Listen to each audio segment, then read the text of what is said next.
ಈ ಘಟನೆ ಆದ ಬಳಿಕ ನರೇಂದ್ರ ಮೋದಿ ಅವರ ಫಸ್ಟ್ ರಿಯಾಕ್ಷನ್ ಏನಾಗಿರುತ್ತೆ ಅನ್ನುವಂತ ಕುತೂಹಲ ಇಡೀ ಜಗತ್ತಿಗೆ ಇತ್ತು. ನಿನ್ನೆ ಬಿಹಾರದಲ್ಲಿ ಮಾತನಾಡುವಂತ ಸಂದರ್ಭದಲ್ಲಿ from the soil of Bihar ಅಂತ ಮಾತನಾಡ್ತಾ ಇಂಗ್ಲಿಷ್ ನಲ್ಲಿ ಮಾತನಾಡ್ತಾ ಇಡೀ ಜಗತ್ತಿಗೆ ಒಂದು ಸಂದೇಶವನ್ನ ಕೊಟ್ಟರು ನರೇಂದ್ರ ಮೋದಿ ಅವರು. ನರಮೇಧ ನಡೆಸಿದಂತ ಭಯೋತ್ಪಾದಕರು ಕನಸಿನಲ್ಲೂ ಕೂಡ ಊಹಿಸಲಾಗದಂತ ಶಿಕ್ಷೆಯನ್ನ ನಾವು ಕೊಟ್ಟೇ ಕೊಡ್ತೀವಿ, ಹುಡುಕಿ ಅವರನ್ನ ಕೊಲ್ಲುವಂತ ಕೆಲಸವನ್ನ ಮಾಡುತ್ತೆ ಭಾರತ ಅನ್ನುವಂತ ಒಂದು ದಿಟ್ಟ ಹೆಜ್ಜೆಯನ್ನ ದಿಟ್ಟ ನಿರ್ಧಾರವನ್ನ ಪ್ರಕಟಿಸಿದ್ರು. ಆದ್ರೆ ಅದು ಯಾವ ರೀತಿಯಾಗಿ ಕಾರ್ಯರೂಪಕ್ಕೆ ಬರುತ್ತೆ ಅನ್ನುವಂಥದ್ದನ್ನು ಕಾದು ನೋಡ್ಬೇಕು. ಇದರ ಜೊತೆಗೆ ಇಡೀ ಭಾರತೀಯರು ಆಗ್ರಹಿಸ್ತಾ ಇರುವಂತದ್ದಷ್ಟೇ, ರಾಜತಾಂತ್ರಿಕ ನಿಷೇಧಗಳು ಮಾತ್ರ ಸಾಲೋದಿಲ್ಲ, ಅವರಿಗೆ ತಕ್ಕ ಪಾಠವನ್ನ ಕೊಡಬೇಕು, ತಕ್ಕ ಉತ್ತರವನ್ನ ಕೊಡಬೇಕು, ಮತ್ತೆ ನೋಡ್ಕೊಳ್ಬೇಕು ಪಾಕಿಸ್ತಾನದವರು. ಆ ರೀತಿಯಾಗಿ ಭಾರತದ ಉತ್ತರ ಇರಬೇಕು ಅಂತ ಆಗ್ರಹಿಸ್ತಾ ಇದ್ದಾರೆ.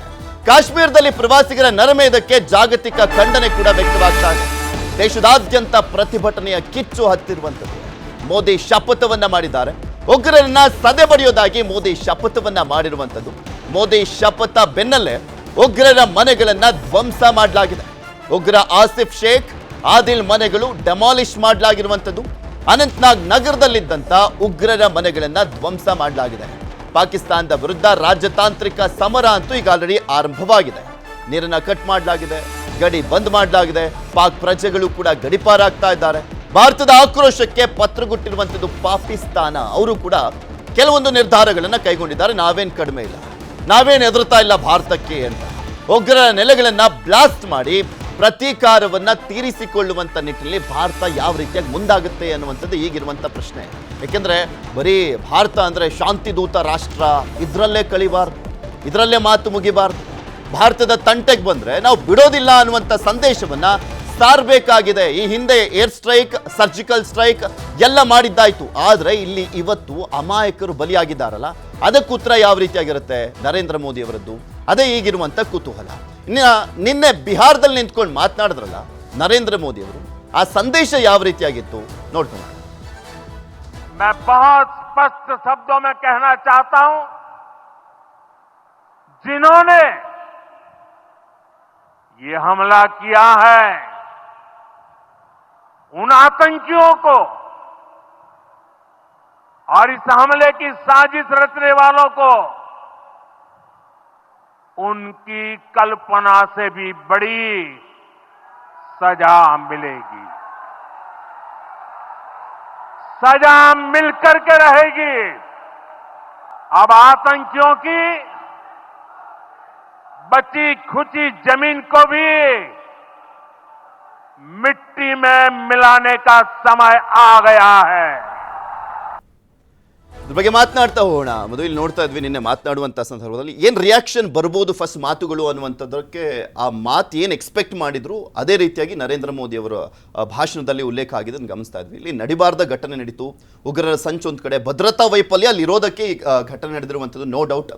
ಇದು ಬರೀ ಭಾಷಣಕ್ಕೆ ಮಾತ್ರ ಸೀಮಿತ ಆಗಬಾರ್ದು, ಕಾರ್ಯರೂಪಕ್ಕೆ ಬರಲೇಬೇಕು ಅನ್ನುವಂಥ ಒತ್ತಡ ಇದೆ.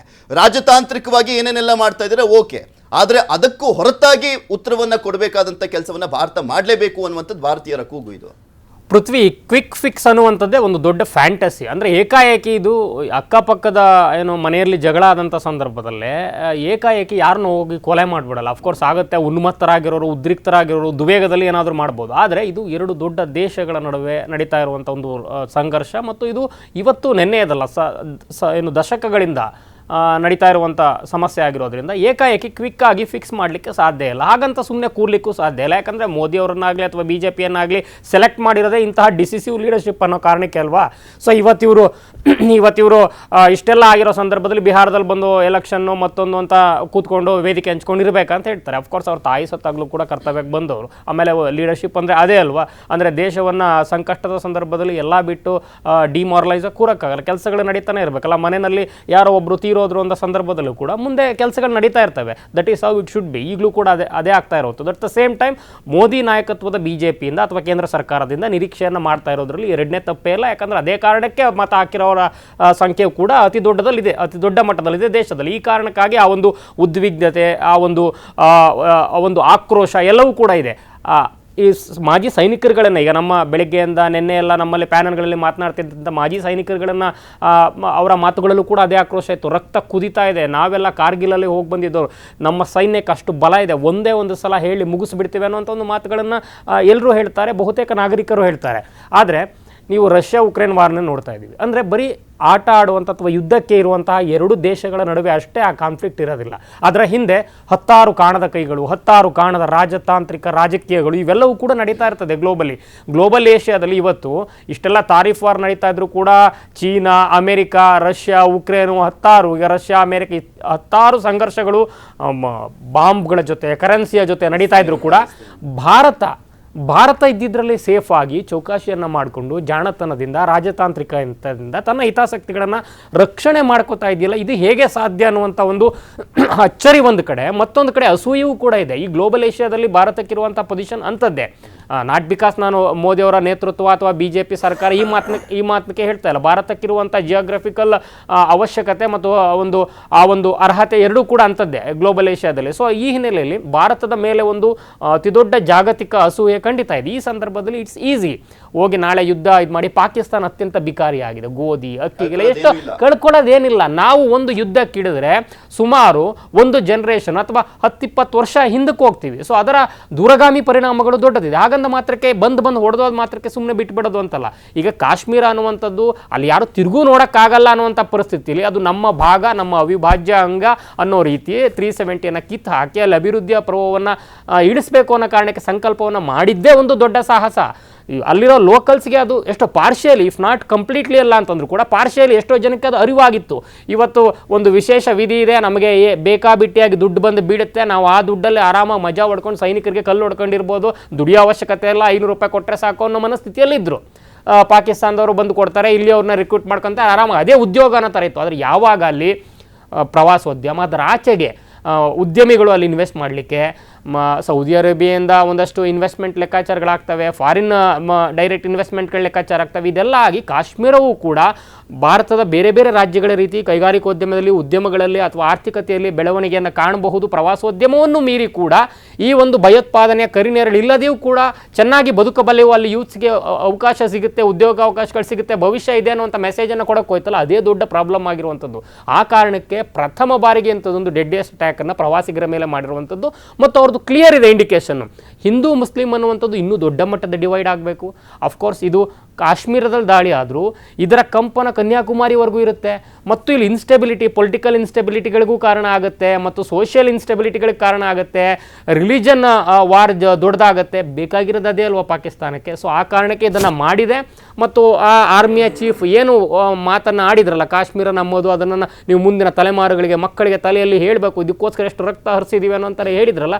ಸೊ ಅವರು ಹಿಂದೆ ಏನೆಲ್ಲ ಅಟ್ಯಾಕ್ ಆಯ್ತಲ್ಲ, ಪುಲ್ವಾಮಾ ಅಟ್ಯಾಕ್ ಆಗಿದ್ದಾಗ ISIL ಇದ್ರು DJ ಆಗಿ. ಸೊ ಇದರ ಹಿಂದೆ ಅವರ ಲೆಕ್ಕಾಚಾರಗಳಿದೆ, ಅವರ ಕೈವಾಡ ಇದೆ, ಪಾಕಿಸ್ತಾನದ ಕೈವಾಡ ಇದೆ, ಪಾಕಿಸ್ತಾನದ ಆರ್ಮಿಯ ಕೈವಾಡ ಇದೆ ಅನ್ನೋಂಥದ್ದು ಬರೀ ಭಾರತ ಹೇಳ್ತಿರುವಂಥದ್ದಲ್ಲಿ ಇವತ್ತು ಗ್ಲೋಬಲಿ ಬಹುತೇಕ ರಾಷ್ಟ್ರಗಳು, ಅಮೆರಿಕ ಆದಿಯಾಗಿ ಎಲ್ಲರೂ ಕೂಡ ಮಾತನಾಡ್ತಾ ಇದ್ದಾರೆ.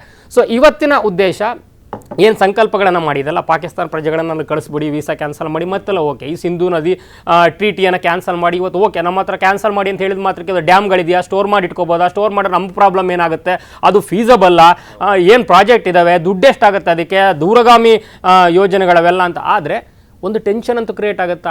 ಇಲ್ಲಿ ಹೇಗೆ ಬಂದೂಕನ್ನು ಹಿಡಿದು ಅವರು ನಮ್ಮ ನಾಗರಿಕರ ಮೇಲೆ, ನಮ್ಮ ದೇಶವಾಸಿಗಳ ಮೇಲೆ ಆತಂಕವನ್ನು ಸೃಷ್ಟಿಸಿದ್ದಲ್ಲ, ಅದೇ ಒಂದು ಲೆಕ್ಕಾಚಾರವನ್ನು ರಾಜತಾಂತ್ರಿಕವಾಗಿ ಸೃಷ್ಟಿಸಬಹುದು.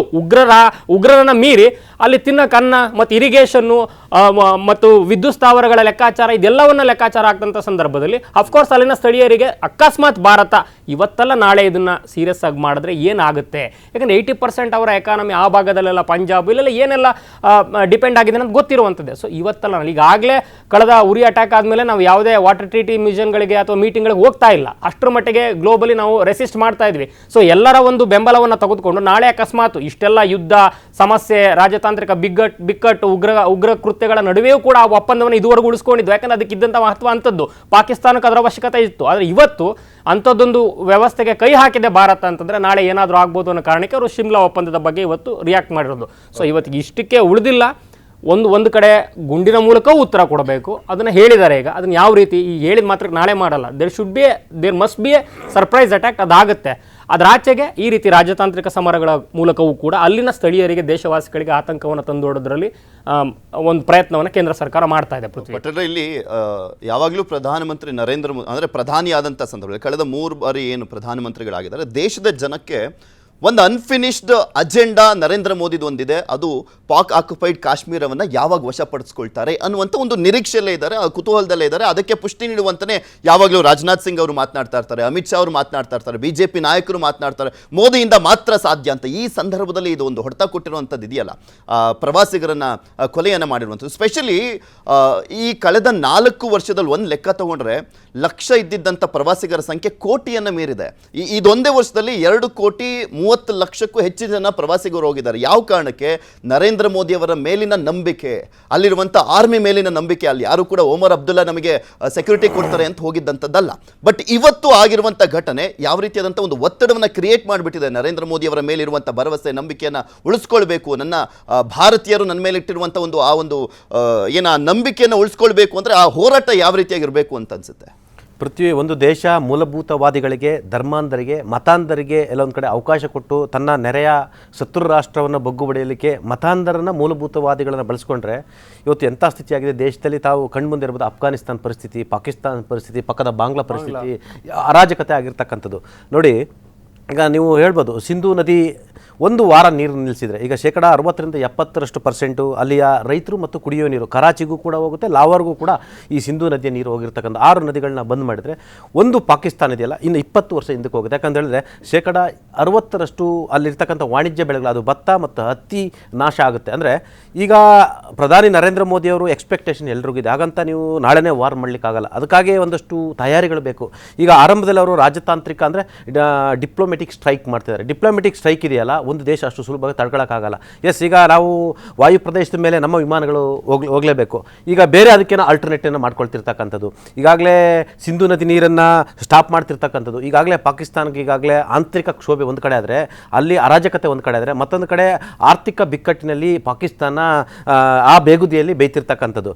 ನಿಮಗೆ ಪಾಕಿಸ್ತಾನವನ್ನು ಇವತ್ತೊಂದು ದೇಶ, ಶಹಬಾಜ್ ಶರೀಫ್ರವರು ಒಂದು ದೇಶದಲ್ಲಿ ಆಗಿರ್ತಕ್ಕಂಥ, ಪಕ್ಕದ ನೆರೆಯ ದೇಶದಲ್ಲಿ ಆಗಿರ್ತಕ್ಕಂಥ ಉಗ್ರ ದಾಳಿಯನ್ನು ಖಂಡಿಸಲಿಲ್ಲ ಅಂತ ಹೇಳಿದ್ರೆ, ಅಂದರೆ ಆ ದೇಶದಲ್ಲಿ ಮೂಲಭೂತವಾದಿಗಳಿಗೆ, ಇಂಥ ಉಗ್ರರಿಗೆ ಆ ದೇಶದ ಇಡೀ ವ್ಯವಸ್ಥೆ, ಸರ್ಕಾರ ಮತ್ತು ಮಿಲಿಟರಿ ಯಾವ ಮಟ್ಟಕ್ಕೆ ತಮ್ಮನ್ನು ತಾವು ಅಡ ಇಟ್ಕೊಂಡಿದ್ದಾರೆ ಮತ್ತು ಯಾವ ಮಟ್ಟಕ್ಕೆ ಅವರಿಗೆ ಆಂತರಿಕ ಭಯ ಇದೆ ಅನ್ನೋಕ್ಕೆ ಇದೊಂದು ಸಾಕ್ಷಿ. ಸಾಮಾನ್ಯವಾಗಿ ಎಲ್ಲ ಖಂಡಿಸ್ತಾರೆ, ಚೈನಾ ಕೂಡ ಇನ್ನೂ ಕೂಡ ಖಂಡಿಸಿಲ್ಲ, ಇನ್ನು ಪಾಕಿಸ್ತಾನ ಕನಿಷ್ಠ ಸೌಜನ್ಯಕ್ಕಾದರೂ ಕೂಡ ಖಂಡಿಸುತ್ತೆ ಅಂತ ಹೇಳ್ತಿದೆ. ಯಾಕಂದರೆ ಇಡೀ ವಿಶ್ವ ನೋಡ್ತಾ ಇರ್ತಕ್ಕಂಥದ್ದು. ಇವತ್ತು ಭಾರತ ಅಭಿವೃದ್ಧಿ ಹೊಂದಿರತಕ್ಕಂಥ ರಾಷ್ಟ್ರ, ಇಡೀ ಭಾರತ ಇಡೀ ಪ್ರಪಂಚಕ್ಕೆ ಬೇಕಾಗಿರ್ತಕ್ಕಂಥ ಅತ್ಯಂತ ಹೆಚ್ಚು ರಫ್ತು ಮತ್ತು ಆಮದನ್ನು ಮಾಡ್ತಿರ್ತಕ್ಕಂಥ ದೇಶ. ಇವತ್ತು ಇದು ಹೆಚ್ಚು ನಷ್ಟ ಇರ್ತಕ್ಕಂಥ ಆಯಿತು. ನಮಗೆ ಈಗಾಗಲೇ ಪ್ರವಾಸಿಗರನ್ನ ಅವರು ಗುರಿಯಾಗಿ ಇಟ್ಟು ಹೊಡೆದ್ರು ಅಂತ ಹೇಳಿದ್ರೆ, ಮೊದಲು ಒಂದು ಸೂಕ್ಷ್ಮವಾದ ವಿಚಾರ ಹೇಳಿದರು ಅವರು. ಅವತ್ತಿನ ನೀವು ಮಂಗಳವಾರದ ದಿನದ 3 ಗಂಟೆಗೆ ಅವರು ಶೂಟ್ ಮಾಡೋ ಸಂದರ್ಭದಲ್ಲಿ ಅಲ್ಲಿ ಹತರಾದ ಕುಟುಂಬದ ಸದಸ್ಯರು ಹೇಳ್ತಿದ್ರು, ನೀವು ಹಿಂದೂನಾ ಮುಸ್ಲಿಮಾ ಅಂತೇಳಿ. ಅಂದರೆ ಅವರಿಗೆ ಈಗ ಏನು ಆ ಪಾಕಿಸ್ತಾನದಲ್ಲಿ ಹೆಂಗೆ ಸಿಯಾ ಸುನ್ನಿ ಅಂತ ಕಿತ್ತಾಡ್ಕೊಳ್ತಿದ್ದಾರೆ, ಅಫ್ಘಾನಿಸ್ತಾನ ಇರ್ಬೋದು, ಬಾಂಗ್ಲಾದಲ್ಲಿ ಏನು ಆಂತರಿಕ ಕ್ಷೋಭೆಯಿಂದ ಇಡೀ ದೇಶದಲ್ಲಿ ಶಾಂತಿ ನೆಲೆಸಿಲ್ಲ, ನೆಮ್ಮದಿ ಇಲ್ಲ. ಯಾವಾಗ ಬೇಕಾದರೂ ದೀಪಾವಳಿ ಪಟಾಕಿ ಸಿಡಿದಂಗೆ ಬಾಂಬ್ಗಳು ಬ್ಲಾಸ್ಟ್ ಆಗ್ತಿದ್ದಾವೆ. ಅಲ್ಲಿ ರಕ್ತ ಪಿಪಾಸಿಗಳು, ಅಟ್ಟಹಾಸಗಳು, ಸರ್ಕಾರವನ್ನು ಕಂಟ್ರೋಲ್ ಮಾಡ್ತಿರ್ತಕ್ಕಂಥದ್ದು. ನಿಮಗೆ ಗೊತ್ತಿರ್ಬೋದು, ಪಾಕಿಸ್ತಾನವನ್ನು ಸುಮಾರು 6 ಬಾರಿ ಮಿಲಿಟರಿ ಆಡಳಿತ ಮಾಡಿರ್ತಕ್ಕಂಥದ್ದು. ನಿಮಗೆ ಅನೇಕ ಮಿಲಿಟರಿ ಮುಖ್ಯಸ್ಥರು ಕೂಡ ಅಲ್ಲಿನ ಪ್ರಧಾನಿಗಳನ್ನ, ರಾಷ್ಟ್ರಪತಿಗಳನ್ನ ಜೈಲಿಗೆ ಹಾಕಿ ಆಡಳಿತ ನಡೆಸಿರ್ತಕ್ಕಂಥದ್ದು. ಅಂದರೆ ಅಲ್ಲಿ ಕಂಟ್ರೋಲ್ ಯಾವ ಮಟ್ಟಕ್ಕಿದೆ ಅನ್ನೋದು ನಮ್ಮ ಕಣ್ಣು ಮುಂದೆ ಇರ್ತಕ್ಕಂಥದ್ದು. ಇಂಥ ಸಂದರ್ಭದಲ್ಲಿ ಪ್ರಧಾನಿ ನರೇಂದ್ರ ಮೋದಿ ಅವರು ರಾಜತಾಂತ್ರಿಕ ಹೋರಾಟವನ್ನು ಮಾಡ್ತಿರ್ತಕ್ಕಂಥದ್ದು ಇದು ಶ್ಲಾಘನೀಯ. ಯಾಕಂತ ಹೇಳಿದ್ರೆ ನಾಳೆನೇ ಹೋಗಿ ನಾವು ವಾರ್ ಮಾಡ್ಲಿಕ್ಕೆ ಆಗಲ್ಲ. ಯಾಕಂತ ಹೇಳಿದ್ರೆ ಅದಕ್ಕೆ ಅದರದ್ದೇ ಆದ ಒಂದು ನೀತಿ ನಿರೂಪಣೆಗಳು. ಸುಮ್ಮನೆ ಹೋಗಿ ಬಾಂಬ್ ಹಾಕೋಕ್ಕಾಗಲ್ಲ, ಸುಮ್ಮನೆ ಹೋಗಿ ಮಾಡೋಕ್ಕಾಗಲ್ಲ. ಅದಕ್ಕೆ ಒಂದಷ್ಟು ಇಂಟೆಲಿಜೆನ್ಸ್ ಮಾಹಿತಿ, ಎಲ್ಲಿ ಉಗ್ರರಿದ್ದಾರೆ, ಉಗ್ರರ ಅಡುಗು ತಾಣಗಳಲ್ಲಿ ಗ್ಲೋಬಲ್ ಸಪೋರ್ಟ್, ಆಮೇಲೆ ಅದಕ್ಕೆ ಬೇರೆ ಬೇರೆ ರಾಷ್ಟ್ರಗಳ ಬೆಂಬಲ ತಗೋಬೇಕು. ಈಗಾಗಲೇ ಅಮೆರಿಕ ಇರ್ಬೋದು, ಯಾಕಂದ್ರೆ ನಮಗೆ ಮತ್ತೊಂದು ಶತ್ರು ರಾಷ್ಟ್ರ ಚೈನಾ ಇರ್ತಕ್ಕಂಥದ್ದು, ಸೂಪರ್ ಪವರ್ ಕಂಟ್ರಿ. ಇವತ್ತು ಚೈನಾ ಇವತ್ತು ಅಮೆರಿಕದವರಿಗೆ ಸವಾಲು ಹಾಕುವಂಥ ಸ್ಥಿತಿ ಅಂತ ಮಟ್ಟಕ್ಕೆ ಬಂದಿರತಕ್ಕಂಥದ್ದು. ಹಾಗಾಗಿ ಚೈನಾದಂಥ ರಾಷ್ಟ್ರಗಳ ವಿರೋಧದ ನಡುವೆಯೂ ಕೂಡ ನಾವು ಅಮೆರಿಕ, ರಷ್ಯಾ, ಜಪಾನ್ ಸೇರಿದಂತೆ ಯುರೋಪ್ ಒಕ್ಕೂಟದ ಬೆಂಬಲವನ್ನು ತೆಗಿಬೇಕಾಗಿದೆ, ಏಷ್ಯಾದ ರಾಷ್ಟ್ರಗಳ ಬೆಂಬಲವನ್ನು ಪಡೆದುಕೊಳ್ಬೇಕಾಗಿದೆ. ಹಾಗಾಗಿ ಪ್ರಧಾನಿಯವರಿಗೆ ಆರಂಭದಲ್ಲಿ ಒಂದು ಒತ್ತಡವನ್ನು ಕೊಟ್ಟಿದ್ದಾರೆ, ನಾವು ಇಲ್ಲಿಗೆ ಸುಮ್ಮನೆ ಇರಲ್ಲ ಅಂತೇಳಿ. ಹಾಗಾಗಿ ಈ ಒಂದು ಹೋರಾಟಕ್ಕೆ ಈಗ ಜನಗಳು ಹೇಳ್ತಾರೆ ಇಮ್ಮಿಡಿಯೇಟ್ಲಿ ವಾರ್ ಮಾಡಿ ಅಂತೇಳಿ. ಆ ವಾರ್ ಮಾಡಲಿಕ್ಕೆ ಸಾಧ್ಯನೇ ಇಲ್ಲ. ಹಾಗಾಗಿ ಪ್ರಧಾನಿಯವರಿಗೆ ಆರಂಭದಲ್ಲಿ ಮಾಡಿರ್ತಕ್ಕಂಥ ರಾಜತಾಂತ್ರಿಕ ಹೋರಾಟ ಇದೆಯಲ್ಲ, ಆ ಹೋರಾಟ ಅರ್ಧ ಪಾಕಿಸ್ತಾನದ ಆರ್ಥಿಕ ಪರಿಸ್ಥಿತಿಯನ್ನು ಬಿಕ್ಕಟ್ಟಿಗೆ ತರುತ್ತೆ. ಯಾವ ರಾಷ್ಟ್ರ ಆರ್ಥಿಕ ಬಿಕ್ಕಟ್ಟಿಗೊಳಗಾಗುತ್ತೆ ಆ ರಾಷ್ಟ್ರಕ್ಕೆ ಯುದ್ಧ ಮಾಡೋದಲ್ಲ, ಇಡೀ ರಾಷ್ಟ್ರದಲ್ಲಿ ಜನನೇ ತಿರುಗಿ ಬೀಳುವಂಥ ಸ್ಥಿತಿ ನಿರ್ಮಾಣ ಆಗುತ್ತೆ. ನೋಡಿ, ಈಗ 70% ಅಲ್ಲಿ ನಾನು ಹೇಳಿದೆ ಕುಡಿಯುವ ನೀರು ಮತ್ತು ಕೃಷಿಯನ್ನು ನಂಬಿರ್ತಕ್ಕಂಥ, ನಿಮಗೆ ಗೊತ್ತಿರಲಿ ಪಾಕಿಸ್ತಾನ 20% ಆರ್ಥಿಕತೆಯನ್ನು ಹೊಂದಿರತಕ್ಕಂಥದ್ದೇ ಅಲ್ಲಿ ಅಗ್ರಿಕಲ್ಚರ್. ಹಾಗಾಗಿ ಒಂದು ದಿನ ಅಲ್ಲಿರ್ತಕ್ಕಂಥ ಜನರು, ರೈತರು, ಈ ಮೂಲಭೂತವಾದಿಗಳು ಮತ್ತು ಸರ್ಕಾರದ ನಡೆಯುವ ಇಂಥ ರಾಜತಾಂತ್ರಿಕ ಹೋರಾಟಗಳಿಂದ ತಿರುಗಿ ಬೀಳುವ ದಿನ ದೂರ ಇಲ್ಲ. ಯಾಕಂತೇಳಿದ್ರೆ ಅವರಿಗೆ ಊಟ ಬಟ್ಟೆ ಕನಿಷ್ಠ ಜೀವನ ನಡೆಸಲಿಕ್ಕೆ ಬೇಕು. ಒಂದು ಸರ್ಕಾರ ಮೂಲಭೂತವಾದಿಗಳ ಜೊತೆ ಉಗ್ರರ ಜೊತೆ ಕೈ ಜೋಡಿಸಿದ್ರೆ ಇಡೀ ರಾಷ್ಟ್ರದಲ್ಲಿರ್ತಕ್ಕಂಥ ಅಮಾಯಕ ಪ್ರಜೆಗಳಿಗೆ ಅನ್ಯಾಯ ಆಗುತ್ತೆ. ಅಮಾಯಕ ಪ್ರಜೆಗಳು ಅನ್ಯಾಯ ಆದರೆ ಒಂದು ಹಂತ ಇರುತ್ತೆ, ಯಾರೇ ಆದರೂ ಅಷ್ಟೇ, ನೀವು ಎಲ್ಲರೂ ಇರ್ಬೋದು, ಫ್ರಸ್ಟ್ರೇಷನ್ ಅಂತಿರುತ್ತೆ. ಆ ಫ್ರಸ್ಟ್ರೇಷನ್ ಒಂದು ಹಂತಕ್ಕೆ ಹೋದರೆ ಇಡೀ ದೇಶದಲ್ಲಿ ಆಂತರಿಕ ಕ್ಷೋಭೆ ಆಗುತ್ತೆ, ಜನರೇ ನುಗ್ಗಿ ಹೊಡೆಯಕ್ಕೆ ಶುರು ಮಾಡ್ತಾರೆ. ತಮಗೆ ಗೊತ್ತಿರ್ಬೋದು ಅಫ್ಘಾನಿ ಪರಿಸ್ಥಿತಿ ನೋಡಿದರೆ ನಮಗೆ ನಾಚಿಕೆ ಆಗುತ್ತೆ, ಇಂಥ ರಾಷ್ಟ್ರಗಳಿದಾವಲ್ಲ ಅಂತೇಳಿ. ಹಾಗಾಗಿ ಈಗಾಗಲೇ ರಾಜತಾಂತ್ರಿಕ ಹೋರಾಟವನ್ನು ಮಾಡಿರ್ತಕ್ಕಂಥದ್ದು ಶ್ಲಾಘನೀಯ. ಈಗಾಗಲೇ ಜಮ್ಮು ಮತ್ತು ಕಾಶ್ಮೀರದಲ್ಲಿ ಉಗ್ರರ ಅಡಗುತಾಣಗಳಿರ್ತಕ್ಕಂಥದ್ದು, ಮತ್ತು ಯಾರೇ ಇರ್ಬೋದು, ಕೆಲವು ನಮ್ಮ ಸ್ಥಳೀಯರು ಕೂಡ ಅದಕ್ಕೆ ನೆರವನ್ನು ಕೊಡ್ತಾರೆ. ಸ್ಥಳೀಯರ ನೆರವಿಲ್ಲದಲೇ ಯಾರು ನೆರೆಮನೆಯನ್ನು ಬಂದು ವಾಸ ಮಾಡಲಿಕ್ಕೆ ಸಾಧ್ಯ ಇಲ್ಲ, ನೆರೆಮನೆಯನ್ನು ಬಂದು ಇಲ್ಲಿ ಉಗ್ರ ಕೃತ್ಯ ನಡೆಸಲಿಕ್ಕೆ ಸಾಧ್ಯ ಇಲ್ಲ. ಹಾಗಾಗಿ ನಮ್ಮ ದೇಶದೊಳಗಿರ್ತಕ್ಕಂಥ ಜಮ್ಮು ಮತ್ತು ಕಾಶ್ಮೀರದಲ್ಲಿರ್ತಕ್ಕಂಥ ಭಾರತದ ದ್ರೋಹಿಗಳನ್ನು ಮೊದಲು ಪತ್ತೆ ಹಚ್ಚಬೇಕು. ಫಸ್ಟ್ ಅವ್ರನ್ನೇ ಆಂತರಿಕವಾಗಿರ್ತಕ್ಕಂಥ ಶತ್ರುಗಳನ್ನ ಮಟ್ಟ ಹಾಕಿದ್ರೆ ಮಾತ್ರ ನಾವು ನೆರೆಯ ರಾಷ್ಟ್ರದ ಶತ್ರುಗಳನ್ನು ನಾವು ಬಲಿ ಹಾಕಲಿಕ್ಕೆ ಸಾಧ್ಯ. ಹಾಗಾಗಿ ನಮ್ಮ ಸರ್ಕಾರ ಈಗಾಗಲೇ ಅಡಗು ತಾಣಗಳು ಮತ್ತು ಇವ್ರಿಗೆ ಯಾರೆಲ್ಲ ನೆರವು ಕೊಡ್ತಿದ್ದಾರೆ, ಯಾರೆಲ್ಲ ಶೆಲ್ಟರ್ ಕೊಡ್ತಿದ್ದಾರೆ ಅವರನ್ನ ಪತ್ತೆ ಹಚ್ಚಬೇಕು. ಅವರನ್ನ ಪತ್ತೆ ಹಚ್ಚಿದ್ರೆ ನಾವು ಅರ್ಧ ಯುದ್ಧವನ್ನು ಗೆದ್ದಂತೆ. ಕಳೆದ ಒಂದು ದಶಕದಲ್ಲಿ ಏನೂ ಮಾಡಿಲ್ಲ ಕೇಂದ್ರ ಸರ್ಕಾರ ಪಾಕಿಸ್ತಾನದ ವಿರುದ್ಧ ಅಂತಲ್ಲ, ಯುದ್ಧವೊಂದನ್ನು ಮಾಡಿಲ್ಲ ಅನ್ನೋದು ಬಿಟ್ಟು ಬಹುತೇಕ ಎಲ್ಲ ಪ್ರಯತ್ನಗಳನ್ನು ಎಲ್ಲ ರೀತಿಯಲ್ಲೂ ಮಾಡಿದೆ ಅನ್ನೋದಕ್ಕೆ ನೋಡಿ, ಇವತ್ತು ಪಾಕಿಸ್ತಾನ ಅಂತ ವಿಚಾರ ಬಂದಂಥ ಸಂದರ್ಭದಲ್ಲಿ ಅರಬ್ ಕಂಟ್ರೀಸ್ ಏನೇ ಇರಲಿ ಪಾಕಿಸ್ತಾನದ ಪರ ನಿಲ್ತಾ ಇದ್ವು. ಅಮೆರಿಕ ಗೊತ್ತಿಲ್ಲದೇನೋ ಪರೋಕ್ಷವಾಗಿ ಆಟ ಆಡ್ತಾ ಇತ್ತು. ಇವತ್ತು ಚೀನಾ ಒಂದು ಸಾಲಿಡ್ ಆಗಿ ಅವರಿಗೆ ಸಪೋರ್ಟ್ ಇದೆ ಬಿಕಾಸ್ ಆಫ್ ಬೆಲ್ಟ್ ಅಂಡ್ ಅವರು ಬೆಲ್ಟ್ ಪ್ರಾಜೆಕ್ಟ್ ಕಾರಣಕ್ಕೆ ಅನ್ನೋದು ಬಿಟ್ಟರೆ, ಮತ್ತು ಭಾರತ ಬೆಳೆಯಬಾರದು ಅಥವಾ ಭಾರತಕ್ಕೆ ತೊಂದರೆ ಆಗಬೇಕು ಅನ್ನೋ ಕಾರಣಕ್ಕೆ ಚೀನಾ ಸಪೋರ್ಟ್ ಇದೆ ಬಿಟ್ಟರೆ, ಉಳಿದಂತೆ ಅರಬ್ ರಾಷ್ಟ್ರಗಳು ಇವತ್ತು ಬಹುತೇಕ ಭಾರತದ ಪರವಾಗಿದೆ. ಯಾಕಂದರೆ ಅಂಥದ್ದೊಂದು ರಿಲೇಷನ್ನ ಬಿಲ್ಡ್ ಮಾಡಿ ಮತ್ತು ಅಮೆರಿಕವನ್ನು ವಿಶ್ವಾಸಕ್ಕೆ ತೆಗೆದುಕೊಂಡು ಹಲವಾರು ಗ್ಲೋಬಲ್ ಕಂಟ್ರಿಗಳನ್ನು ವಿಶ್ವಾಸಕ್ಕೆ ತಗೊಂಡು ಪಾಕಿಸ್ತಾನ ಅನ್ನುವಂಥದ್ದು ಚರ್ಚೆಗೂ ಅರ್ಹವಲ್ಲದ ರಾಷ್ಟ್ರ ಅನ್ನೋ ರೀತಿ ಒಂದು ಇರ್ರಿಲೆವೆಂಟ್ ಅರಬ್ ರಾಷ್ಟ್ರಗಳು. ಇದ್ರ ಜೊತೆಗೆ ಚೀನಾಗೆ ಈಗ ಭಾರತ ಅನಿವಾರ್ಯ ಆಗಿದೆ, ಬಿಕಾಸ್ ಅಮೆರಿಕ ಹೋರಾಟ ಮಾಡಬೇಕು ಅಂದ್ರೆ ಚೀನಾಗೆ ಅನಿವಾರ್ಯತೆ. ಸೊ ಹೀಗಾಗಿ ಅವ್ರು ಒಬ್ಬರನ್ನ ಸೈಲೆಂಟ್ ಮಾಡಿ ನೆಕ್ಸ್ಟ್ ಅಟ್ಯಾಕ್ ಮಾಡಿದ್ರೆ ಒಬ್ಬಂಟಿಯಾಗಿ ನಿಂತ್ಕೊಳ್ತಾರೆ ಪಾಕಿಸ್ತಾನ, ಮತ್ತೆ ಯಾರು ಬರೋದಿಲ್ಲ ಅನ್ನುವಂಥದ್ದು ಒಂದು ಟ್ಯಾಕ್ಟಿಕ್ಸ್. ಪಾಕಿಸ್ತಾನದ ಇಷ್ಟು ದಶಕದ ಅಸಹನೆ ಮತ್ತು ಬೇಜಾರು ಏನಿದೆ, ನಮ್ಮನ್ನ ಅಸ್ತಿತ್ವದಲ್ಲೇ ಇಲ್ಲ ಗ್ಲೋಬಲ್ ರಾಜಕೀಯದಲ್ಲಿ. ಈಗ ಭಾರತ ಅಂದ ತಕ್ಷಣ ಭಾರತ ಕಾಶ್ಮೀರ ಪಾಕಿಸ್ತಾನ ಅನ್ನೋ ವಿಚಾರ ಯಾವಾಗಲೂ ಬರ್ತಾ ಇತ್ತು. ಅದು ಇರ್ರಿಲೆವೆಂಟ್ ಮಾಡ್ಬಿಡ್ತು ಗ್ಲೋಬಲ್ ಅಜೆಂಡಾದಲ್ಲಿ. ವಿಶ್ವಸಂಸ್ಥೆಯಿಂದ ಹಿಡಿದು ದ್ವಿಪಕ್ಷೀಯ ಮಾತುಕತೆಗಳ ಸಂದರ್ಭದಲ್ಲಿ ಪ್ಯೂರ್ಲಿ ಉಗ್ರಗಾಮಿಗಳಿಗೆ ಸಪೋರ್ಟ್ ಮಾಡಬಾರ್ದು ಅನ್ನೋ ಒನ್ ಲೈನ್ ಅಜೆಂಡಾ ಮಾತ್ರ ಭಾರತದ ಎಲ್ಲ ಡಿಸ್ಕಷನ್ ಪಾಯಿಂಟ್ಗಳಿರ್ತಿತ್ತು. ಹೊತ್ತು ಪಾಕಿಸ್ತಾನ ಅಷ್ಟರ ಮಟ್ಟಿಗೆ ಐಸೋಲೇಟ್ ಆಗಿದೆ. ಇವತ್ತು ಬಿಕಾಸ್ ಆಫ್ ದಿಸ್ ಅಟ್ಯಾಕ್ ಇವತ್ತು ಮತ್ತೆ ಒಂದು ಗ್ಲೋಬಲಿ ಚರ್ಚೆಗೆ ಬರ್ತಾ ಇರೋದು ಇಂಡಿಯಾ ಮತ್ತು ಪಾಕಿಸ್ತಾನ. ಅಷ್ಟರ ಮಟ್ಟಿಗೆ ಕೆಲಸವನ್ನ ಮಾಡಿತ್ತು ಕೇಂದ್ರ ಸರ್ಕಾರ. ಆದರೆ ಆ ಒಂದು ಯಶಸ್ಸನ್ನ ಈಸಿಯಾಗಿ ಹೊಡೆದಾಕ್ಲಿಕ್ಕೆ ಇಂಥದ್ದೊಂದು ಅಟ್ಯಾಕ್ ಸಾಕು. ಅದನ್ನ ಇವತ್ತು ಪಾಕಿಸ್ತಾನ ಮಾಡಿರ್ಬೋದು. 100 ಅಟೆಂಪ್ಟ್ ಮಾಡಿದ್ದು 90 ಅಟೆಂಪ್ಟ್ಗಳನ್ನ ಕೂಡ ಅಂದ್ರೆ ಯಶಸ್ವಿಯಾಗಿ ಭಾರತೀಯ ಸೇನೆ ಅದನ್ನ ಏನೇ ಕಟ್ ಹಾಕಿದ್ರು ಕೂಡ ಒಂದೇ ಒಂದು ಅಟೆಂಪ್ಟ್ ಸಾಕು. ಒಂದು ಮಾತನ್ನ ಹೇಳಿದ್ರಿ, ಅದನ್ನೇ ಮಾಡಿದ್ದು. ಆ ಒಂದು ಪ್ರಕ್ರಿಯೆ ಗೊತ್ತಿದ್ದೇನೆ ಇದನ್ನ ಬೇರೆ ರೀತಿ ಭಾರತವನ್ನ ಬಗ್ಗುಬಡಿಯಕ್ಕಾಗ್ಲಿ ಅಥವಾ ನಮ್ಮ ರಿಲೆವೆನ್ಸ್ ಅನ್ನು ನಾವು ಬಿಲ್ಡ್ ಮಾಡ್ಕೊಳಕ್ ಸಾಧ್ಯ ಇಲ್ಲ ಅಂತ ಗೊತ್ತಾದ್ಮೇಲೆ ಡೈರೆಕ್ಟ್ ಆಗಿ ಅವರು ಇಷ್ಟು ದಿವಸ ಸೇನೆಗೆ ಗುಂಡು ಹೊಡಿತಾ ಇದ್ದವರು ಸೀದಾ ಪ್ರವಾಸಿಗರು ಗುಂಡು ಹೊಡಿದ್ರ ಮೂಲ ಉದ್ದೇಶವೂ ಕೂಡ ಇದೆ, ಭಾರತ ರಿಯಾಕ್ಟ್ ಆಗ್ಲಿ, ಪ್ರೊವೊಕೇಟಿವ್ ಆಗಂತ ಪರಿಸ್ಥಿತಿ ಬರಲಿ, ಮತ್ತೆ ಒಂದು ಗ್ಲೋಬಲ್ ಇಶ್ಯೂ ಆಗಲಿ ಕಾಶ್ಮೀರ ಅನ್ನುವಂಥದ್ದೇ. ಅವ್ರದೇ POK ಒತ್ತು ಉರಿತಾ ಇದೆ, ಅವ್ರದೇ ಬಲೂಚಿಸ್ತಾನ ಒತ್ತು ಉರಿತಾ ಇದೆ. ಅಫ್ಘಾನಿಸ್ತಾನದವರು ಒಂದೇ ಧರ್ಮ ಆಯ್ತಪ್ಪ, ನಾವು ಹಿಂದೂ ಧರ್ಮ ಅಂತ ಹೇಳಿ ಪ್ಯಾಂಟ್ ಬಿಚ್ಚಿಸಿ ಗುಂಡು ಹೊಡೆದ್ರು. ಅಫ್ಘಾನಿಸ್ತಾನದಲ್ಲಿ ಯಾವ ಧರ್ಮ ಇದೆ, ಬಲೂಚಿಸ್ತಾನದಲ್ಲಿ ಯಾವ ಧರ್ಮ ಇದೆ, ಯಾಕೆ ತಿರುಗಿ ಬಿದ್ದಿದ್ದಾರೆ, ಯಾಕೆ ಪಾಕಿಸ್ತಾನ ಅದು ಗೊತ್ತಾಗಬೇಕು. ಮಾತನ್ನು ಹೇಳಿದ್ರಿ. ಹೌದು, ಪ್ರಧಾನಿ ನರೇಂದ್ರ ಮೋದಿ ಅವರ ಮೇಲೆ ಎಕ್ಸ್ಪೆಕ್ಟೇಷನ್ ಇದೆ. ಕಳೆದ 10 ವರ್ಷಗಳಿಂದ ಪ್ರಧಾನಿ ನರೇಂದ್ರ ಮೋದಿ ಅವರೆಲ್ಲ ಒಂದು ಕಡೆ ಬಲೂಚಿಸ್ತಾನ ಪ್ರದೇಶ ಮತ್ತು ಪಾಕ್ ಆಕ್ರಮಿತ ಕಾಶ್ಮೀರವನ್ನು ಯಾವತ್ತಾದ್ರೂ ಒಂದು ಬಿಡುಗಡೆಗೊಳಿಸ್ತಾರೆ ಅಂತೇಳಿ ಅಮಿತ ವಿಶ್ವಾಸ ಇರ್ತಕ್ಕಂಥ. ಎಸ್, ಅದಕ್ಕೆ ಸಂಬಂಧಪಟ್ಟಾಗೆ ರಾಜತಾಂತ್ರಿಕವಾಗಿ ಹೋರಾಟಗಳು ಬೇರೆ ನಡೆದಿರ್ತಕ್ಕಂಥದ್ದು. ಯಾಕಂತ ಹೇಳಿದ್ರೆ ಈಗ ಕಾರ್ಗಿಲ್ ಯುದ್ಧ ಇರತಕ್ಕಂಥದ್ದು, ಬಾಂಗ್ಲಾ ವಿಮೋಚನೆ ಯುದ್ಧ ಇರತಕ್ಕಂಥ ಪಾಕಿಸ್ತಾನ ಗೊತ್ತು. ಒಂದು ದೇಶ ಭಾರತ ದೇಶವನ್ನು ಸದೆ ಬಡಲಿಕ್ಕೆ ಸಾಧ್ಯ ಇಲ್ಲ, ನೇರವಾಗಿ ಯುದ್ಧ ಮಾಡಲಿಕ್ಕೆ ಸಾಧ್ಯ ಇಲ್ಲ ಅನ್ನೋ ಕಾರಣಕ್ಕಾಗಿ ಇಂಡೈರೆಕ್ಟ್ ಆಗಿ ಈ ರೀತಿ ಉಗ್ರರನ್ನ ಬಳಸಿಕೊಂಡು ದೇಶದ ಆರ್ಥಿಕ ವ್ಯವಸ್ಥೆನ, ದೇಶದಲ್ಲಿ ಧರ್ಮದ ಹೆಸರಿನಲ್ಲಿ ಆಂತರಿಕವಾಗಿ ಕ್ಷೋಭೆಯನ್ನು ಉಂಟು ಮಾಡೋ ಮುಖಾಂತರ ದೇಶವನ್ನು ಅಭದ್ರತೆಗೊಳಿಸ್ತಕ್ಕಂಥ ಒಂದು ತಂತ್ರ ಇದು. ಅವರ ಇದಂತ ಹೇಳಿದ್ರೆ ಗೆರಿಲ್ಲಾ ವಾರ್ ಥರ. ಹಾಗಾಗಿ ಪಾಕಿಸ್ತಾನ ಇವತ್ತು ಬೆಂಬಲ ಕೊಡ್ತಿರ್ಬೋದು, ಅದಕ್ಕೆ ಚೀನಾ ವಾಯುನೆಲೆಯಾಗಿ ಬಳಸ್ಕೊಳ್ಳಿಕ್ಕಾಗಿ ಪಾಕಿಸ್ತಾನಕ್ಕೆ ಎಲ್ಲ ರೀತಿಯ ಸಪೋರ್ಟನ್ನು ಕೊಡ್ತಿರ್ಬೋದು. ಆದರೆ ನಾನು ಹೇಳ್ತಿದ್ದೀನಿ ನಿಮಗೆ, ಒಂದು ರಾಜತಾಂತ್ರಿಕ ಈಗಾಗಲೇ ಏನು ಸ್ಟ್ರೈಕನ್ನು ಮಾಡಿದ್ದಾರೆ, ಸಿಂಧೂ ನದಿ, ವಾಘಾ ಗಡಿ, ಅಲ್ಲಿಯ ಜನ ನಿಮಗೆ ನಾನು ಹೇಳಿದೆ ನಿಮಗೆ 70% ಕುಡಿಯುವ ನೀರು ಮತ್ತು ಅಗ್ರಿಕಲ್ಚರ್ಗೆ ಬಳಸ್ಕೊಂಡಿರ್ತಕ್ಕಂಥ ಅಲ್ಲಿರ್ತಕ್ಕಂಥ ಜನ ಮತ್ತು ರೈತರು ಸರ್ಕಾರ ಮತ್ತು ಸೇನೆ ಮತ್ತು ಉಗ್ರವಾದಿಗಳ ವಿರುದ್ಧ ತಿರುಗಿ ಬೀಳೋ ದಿನದಿರಲ್ಲ. ಯಾಕಂತ ಹೇಳಿದ್ರೆ ಅಲ್ಲಿ ಆಂತರಿಕ ಕ್ಷೋಭೆಯಾಗಿ ಏನ್ ಮಾಡಕ್ ಸಾಧ್ಯ? ಮಾತನಾಡ್ತಾ ಹೋಗೋಣ. ಸ್ಪೆಷಲಿ ಈ ಒಂದು ದಾಳಿ ಕಾಶ್ಮೀರ ಪ್ರವಾಸೋದ್ಯಮಕ್ಕೆ, ಕಾಶ್ಮೀರ ಅಂದ್ರೆ ಅದಕ್ಕೆ ಜೀವಾಳ ಅಂದ್ರೆ ಪ್ರವಾಸೋದ್ಯಮ, ಅದಕ್ಕೆ ಯಾವ ರೀತಿಯ ಹೊಡೆತ ಬಿದ್ದಿದೆ, ಅಲ್ಲಿನ ಜನನ್ನ ಯಾವ ರೀತಿಯ ಕಂಗಡಿಸಿದೆ, ಇಷ್ಟು ದಿನ ಆದಂತ ಬದಲಾವಣೆ ಎಲ್ಲವೂ ಕೂಡ ಒಂದೇ ಬಾರಿ ನೀರಲ್ಲಿ ಹೋಮ ಮಾಡ್ದಂತ ಆಯ್ತಾ? ಇದ್ರ ಬಗ್ಗೆನೂ ಕೂಡ ಮಾತನಾಡ್ತಾ ಹೋಗೋಣ. ಆದ್ರೆ ಅದಕ್ಕೂ ಮುಂಚೆ ಒಂದು ಸ್ಮಾಲ್ ಬ್ರೇಕ್.